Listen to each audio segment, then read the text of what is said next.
हिमाचल प्रदेश जल शक्ति विभाग में ठेके पर नहीं होगी भर्ती, भरेंगे 4,852 पद। 4 घंटे चली मैराथन बैठक में फैसला। जल शक्ति विभाग में 4,852 पदों पर भर्ती होगी।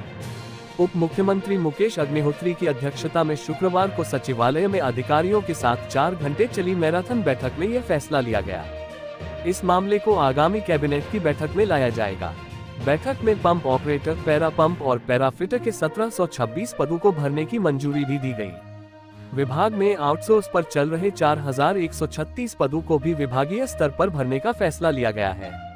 अभी सरकार ठेकेदार को 98 करोड़ रुपए दे रही है। विभाग के स्तर पर इन पदों को भरने से 25 करोड़ रुपए की राशि व्यय होगी। वहीं जल शक्ति विभाग में वर्क इंस्पेक्टर के 111, जेई के 100, करुणामूलक आधार पर 505 और हाइड्रोलॉजिस्ट के पदों को भी भरा जाना है। करुणामूलक आधार पर 76 पदों को भरा गया है।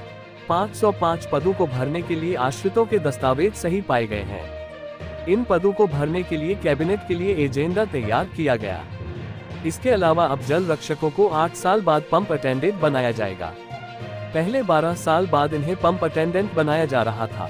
सरकार ने 3,486 में से 1,346 जल रक्षकों को पंप अटेंडेंट बनाया है।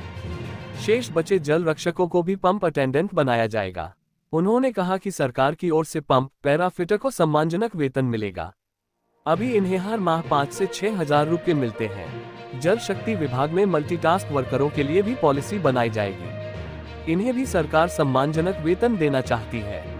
इस मामले को कैबिनेट में ले जाने के लिए एजेंडा तैयार किया गया है। उन्होंने कहा कि प्राकृतिक आपदा के चलते जल शक्ति विभाग को कुल 1476 करोड़ रुपए का नुकसान हुआ है। इस साल आपदा में पानी की 7,000 स्कीमों को नुकसान हुआ है। केंद्र और हिमाचल सरकार से स्कीमों को दुरुस्त करने के लिए पैसा मांगा जाएगा। मंडी, सराज, धर्मपुर में 100 करोड़ से ज्यादा का नुकसान हुआ है। अभी लोगों को पीने के लिए पानी दिया गया है। सिंचाई की स्कीमों को बहाल करने के लिए जल शक्ति विभाग को पैसा चाहिए। ठेके पर दी गई पानी की स्कीमों को भी वापस लेने पर विचार चल रहा है।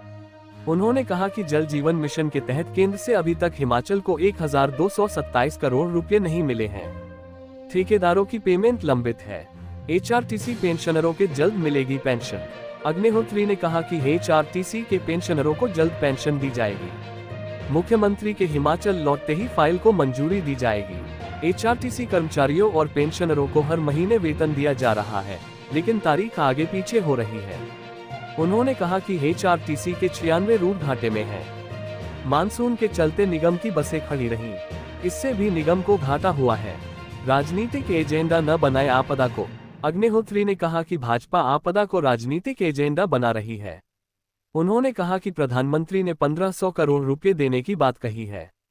ये पैसा हिमाचल को एकमुश्त मिलना चाहिए। अभी तक केंद्र से हिमाचल को राहत नहीं मिली है।